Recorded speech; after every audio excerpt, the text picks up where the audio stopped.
Je peux dire que ça va de plus en plus mieux.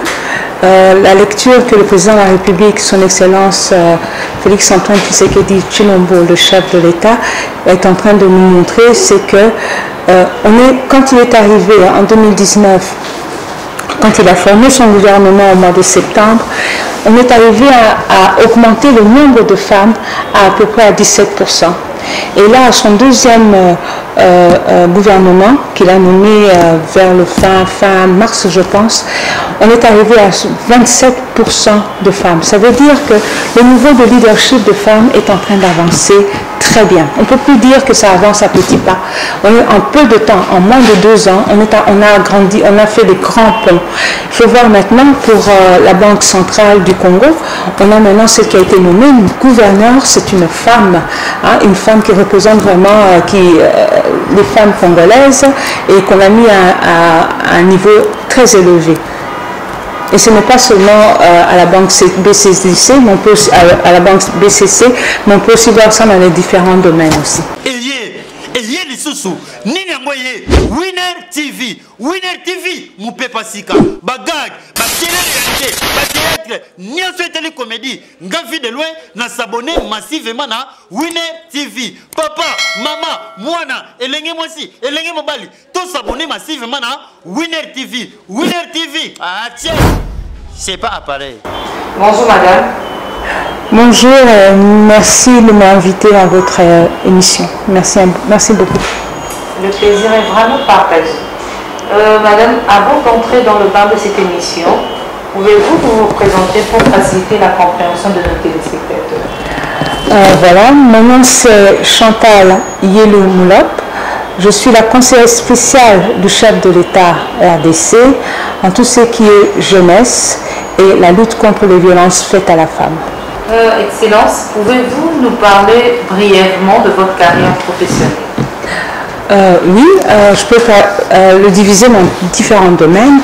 Là, je vais commencer d'abord par le domaine où je suis maintenant, qui est le domaine politique, en tant que conseillère spéciale du chef de l'État en charge de la jeunesse et la lutte contre les violences faites à la femme. Et tout en continuant dans le domaine politique, j'ai été au Canada, j'ai été la présidente des femmes du Parti libéral, qui est le parti de Trudeau. Et j'ai été aussi coordinatrice des bénévoles, surtout pour préparer les élections. On a préparé les élections pour différents députés qu'on a formés et tout ça et tout.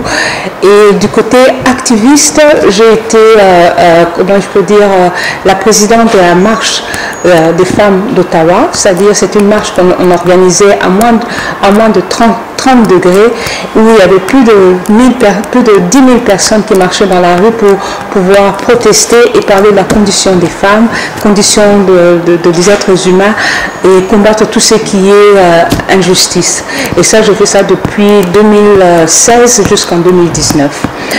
Et du côté santé, j'ai été plusieurs fois directrice des soins, directrice de centre de santé, directrice comment je peux dire, coordinatrice des soins pour la ville d'Ottawa. J'ai beaucoup évolué dans la santé.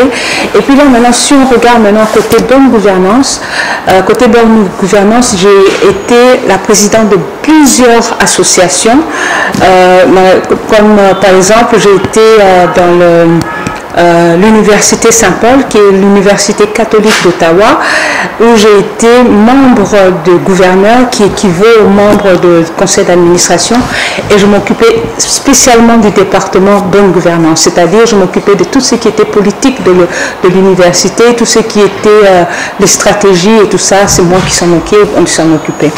Et puis si on regarde aussi d'un autre côté, j'ai aussi été directrice d'un centre, directrice exécutive d'un centre de prise en charge des femmes qui vivent la violence au sud-ouest de l'Ontario. Merci beaucoup.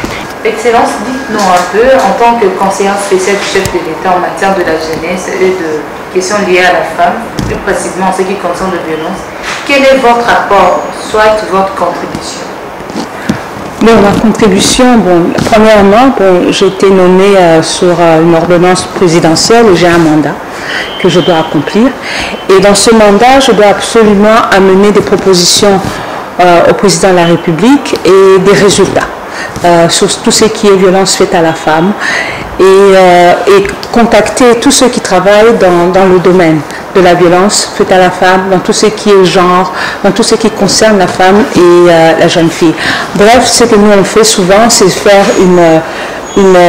comment on appelle ça, voir l'état des lieux, et de là on est en train de regarder si on peut faire une fois qu'on a fait l'état des lieux, on fait des plaidoyers et on est là pour amener la vision du président de la République, son impulsion, qu'est-ce que lui pense de ce qui va se faire avec tout ce qui est genre et femme et le leadership de la femme, appuyer le président de la République, appuyer les institutions qui sont déjà mises en place, appuyer les lois qui sont déjà mises en place, essayer de pouvoir coordonner certaines activités, essayer de pouvoir analyser des propositions qui sont mises en place, des activités qui sont en train de se faire, des lois. Bref, nous appuyons toutes les institutions tant qu'ils suivent la vision du président de la République. Dites-nous un peu, quel est l'impact de la représentativité de femmes dans les instances de prise de décision? Je peux dire que ça va de plus en plus mieux. La lecture que le président de la République, son Excellence Félix-Antoine Tshisekedi Tshilombo, le chef de l'État, est en train de nous montrer, c'est que quand il est arrivé en 2019, quand il a formé son gouvernement au mois de septembre, on est arrivé à augmenter le nombre de femmes à peu près à 17%. Et là, à son deuxième gouvernement, qu'il a nommé vers le fin mars, je pense, on est arrivé à 27% de femmes. Ça veut dire que le niveau de leadership de femmes est en train d'avancer très bien. On ne peut plus dire que ça avance à petits pas. En peu de temps, en moins de 2 ans, on a grandi, on a fait des grands ponts. Il faut voir maintenant pour la Banque centrale du Congo, on a maintenant celle qui a été nommée une gouverneure, c'est une femme qui représente vraiment les femmes congolaises et qu'on a mis à un niveau très élevé. Et ce n'est pas seulement à la banque BCC, mais on peut aussi voir ça dans les différents domaines aussi. Quelle est votre contribution au sein des associations de jeunes ici à Kinshasa précisément? Ou soit comment se passe-t-elle la collaboration entre vous et le ministère de la Jeunesse? Bon, premièrement, il faut savoir que c'est vrai que je m'occupe de la jeunesse, mais la jeunesse est extrêmement vaste, comme on dit. Elle est extrêmement large. Et ce que nous on fait, c'est extrêmement, encore je le dis, transversal. On n'est pas seulement focalisé au ministère de la Jeunesse. Au ministère de la Jeunesse, on regarde les lois qui ont été mises en place, qui sont bien. Il y a pratiquement, s'ils doivent le changer, c'est à eux de voir, mais pour le moment, les lois qui sont là sont bonnes. Les activités que le ministère de la Jeunesse a mises en place sont des activités qui sont extrêmement loyables. Et il n'y a vraiment pas des choses à pouvoir il n'y a pas de controverse là-dedans. Ça fait que nous, on regarde ça de ce côté du ministère de la Jeunesse, mais on a le ministère des petites et moyennes entreprises qui est extrêmement important pour nous, parce qu'on travaille beaucoup avec les jeunes entrepreneurs. On a le ministère des droits humains. Pourquoi? Parce qu'on a beaucoup de jeunes activistes, parfois ils se font arrêter, et on a besoin de travailler en collaboration avec le ministère des droits humains. On a le ministère de la Justice, on a le ministère de l'Intérieur, on a le ministère de la Défense, parce qu'il y a le DDR qui est dans le ministère de la Défense, on a le ministère du Plan, c'est-à-dire on travaille avec tout le ministère de la Santé, pour tout ce qui est santé sexuelle et santé mentale de la jeunesse. Ce n'est pas seulement le ministère de la Jeunesse. Et comment est-ce qu'on travaille avec les jeunes? Nous, notre porte, c'est comme une porte ouverte, c'est comme si c'était la maison des jeunes ici. Les jeunes, ils savent qu'ils peuvent m'appeler quand ils peuvent me voir quand c'est possible, et ils savent que nous, on a la clé pour ouvrir les portes où eux, ils ont certains problèmes à ouvrir. Ça fait que le contact avec la jeunesse, elle est extrêmement ouverte. Il n'y a rien qui est fermé. On ne travaille pas seulement avec des associations de jeunes, oui, on travaille avec eux, mais on travaille aussi avec des jeunes individuellement. Et même des jeunes, pas seulement les jeunes qui sont ici à Kinshasa, on a 26 provinces, et les autres jeunes, on travaille en ligne avec eux, on travaille avec eux sur WhatsApp. Ça veut dire que la communication avec le jeune est extrêmement directe et extrêmement proche. Voilà. En violence maintenant, Excellence, que pensez-vous sur l'impact de violence sexuelle dans la vie d'une femme sur le plan sanitaire? Bon, sur le plan sanitaire, bon, l'impact de violence, surtout sexuelle, faite à la femme, ne commence pas seulement sur le plan sanitaire, ça commence déjà sur le plan psychologique. Okay? La femme se sent de plus en plus, quand elle vit cette violence, salie, détruite, démunie, incapable, faible et ne sait plus prendre en charge ni elle-même, ni sa famille, ni sa communauté. C'est pour ça qu'il est tellement important pour toutes ces femmes-là qui vivent la violence, surtout la violence sexuelle, de pouvoir contacter ce numéro vert qui a été mis en place, qui est le 122, qui permet à ces femmes de pouvoir appeler. Et quand elles appellent, une fois qu'elles appellent, c'est vraiment pour pouvoir dénoncer, en disant voilà, moi j'ai vécu la violence. Toutes sortes de violences, pas seulement la violence sexuelle, mais là on parle de toutes sortes de violences. Une femme qui a été battue, une femme qui a été, à qui on a pris de l'argent, qui a eu des attouchements, toutes sortes de violences, elle appelle le 122. Et de là directement on le prend en charge. On l'envoie dans un centre qu'on appelle le One Stop Center. Et dans ce centre-là, on la prend en charge physique, c'est-à-dire on lui donne des soins appropriés. Et après ça, elle suit des soins psychologiques. Et après, elle a des soins de, comment je peux dire, elle a des services juridiques qui sont complètement gratuits. C'est-à-dire les 3 services lui sont offerts gratuitement. Et là, quand on parle maintenant du point de vue sanitaire, je pense que les deux, et du côté psychologique et du côté sanitaire, se rejoignent. Parce que la femme ne veut plus se toucher, la femme ne veut plus se sentir elle, la femme ne se reconnaît plus comme femme. C'est de là où il faut vraiment qu'elle puisse suivre des traitements pour se retrouver, pour retrouver son estime de soi. Silence, parlez-nous de vos difficultés rencontrées en tant que femme dans votre vie professionnelle. Les difficultés que j'ai rencontrées en tant que femme dans ma vie professionnelle, les gens vont être étonnés, ils vont croire que ce sont les hommes ou quoi qui me mettent des bâtons. Non. La plus grande difficulté que j'ai rencontrée, c'est avec les femmes. Surtout les femmes qui sont en position de leadership, qui ne collaborent pas souvent avec les autres femmes. Je regrette, hein, mais il y en a qui vont dire, mais non, c'est pas vrai, c'est qu'elle est en train de dire, elle détruit les femmes. Non, je ne détruis pas les femmes. Je parle surtout des femmes qui sont en position de pouvoir. Les femmes qui sont en position de pouvoir et qui diminuent les autres femmes pour leur propre leadership. Alors c'est très difficile souvent de pouvoir travailler avec ces personnes-là. Et les femmes qui sont dans le même niveau de leadership, il n'y a jamais eu de problème. Mais c'est surtout celles qui sont dans la position de pouvoir. On va parler des hommes qui mettent des crocs en jambes parce qu'ils ne comprennent pas les conditions féminines, peut-être qui n'appuient pas la condition féminine ou bien qui sont des machos. Mais de plus en plus, je peux dire que ce nombre de personnes avec l'éducation qui se fait dans les familles, parce qu'ils ont des sœurs qui sont des médecins, des choses comme ça, les éducations qui se font dans les familles, mais aussi avec la communauté maintenant qui a vraiment compris l'apport de la femme dans le développement d'une société, ce qui fait que on rencontre, moi je peux dire moi, mais je sais qu'il y a beaucoup de femmes qui rencontrent des difficultés, mais moi je peux dire que je rencontre de moins en moins ce genre de difficultés quand il y a un approchement ou une rencontre avec des hommes pour pouvoir m'exprimer bien dans mon travail. Ça c'est moi. Excellence, pouvez-vous nous parler de vos perspectives d'avenir? Bon, perspective d'avenir, c'est surtout, bon, je suis dans les 2 domaines, la jeunesse et la lutte contre les violences faites à la femme. Pour la jeunesse, c'est vraiment lutter aux côtés des jeunes pour que les jeunes soient reconnus, qu'on les reconnaisse, que c'est une force. La jeunesse est une force, c'est beaucoup d'énergie qu'il faut sensibiliser et encadrer. Et il faut les former, il faut les éduquer, il faut leur donner ce pays, il faut leur donner leur chance. Parce que ce sont eux qui sont non seulement le présent, parce qu'on veut toujours dire que ce sont le futur, non. Un jeune qui a 35 ans, il a déjà atteint le futur. Et qu'est-ce qu'on a fait avant ces 35 ans pour qu'il puisse s'épanouir? C'est ce qu'il faut regarder. C'est des jeunes de maintenant et pour pouvoir améliorer leur futur. Alors là, maintenant, quand on regarde la violence faite à la femme et et la jeune fille. Il y a plusieurs programmes qui ont été mis en place ici en RDC.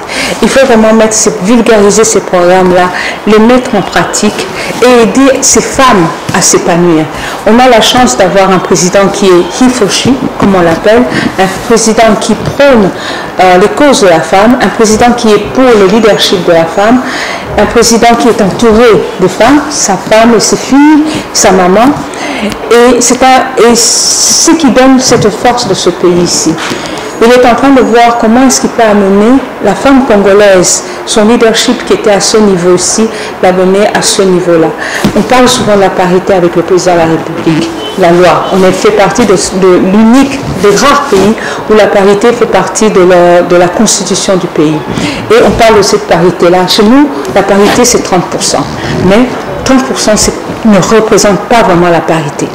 La parité, c'est 50%. Mais de 50%, on est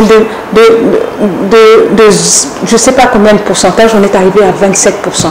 Imaginez-vous, d'ici 3, 4, 5 ans, ce que le président va nous amener. On va atteindre les 50%. C'est ça vraiment les perspectives d'avenir. Mais entre-temps, nous avons mis plusieurs programmes en place. Premièrement, il y a la stratégie nationale sur tout ce qui est violence basée sur le genre qui a été mise en place par le ministère du genre, famille et enfants.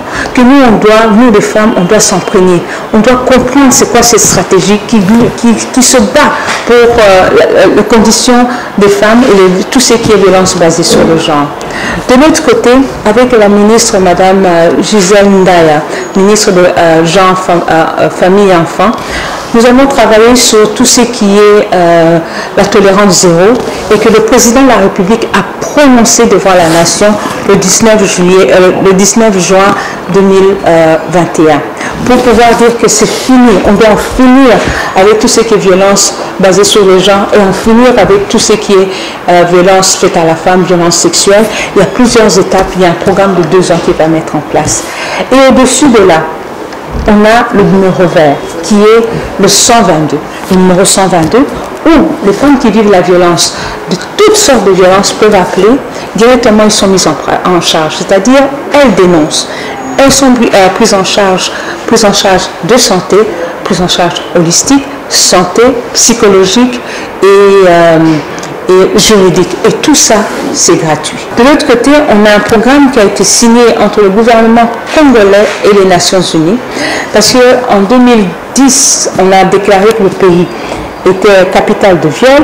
Il y a eu le communiqué conjoint qui a été signé, un programme qui a été mis en place avec le plan stratégique de la police nationale, le plan stratégique de la FARDC. Et là, maintenant, le programme a été révisé en 2016. En 2019, on a eu l'addendum du communiqué conjoint, qui est un programme qui couvre tout.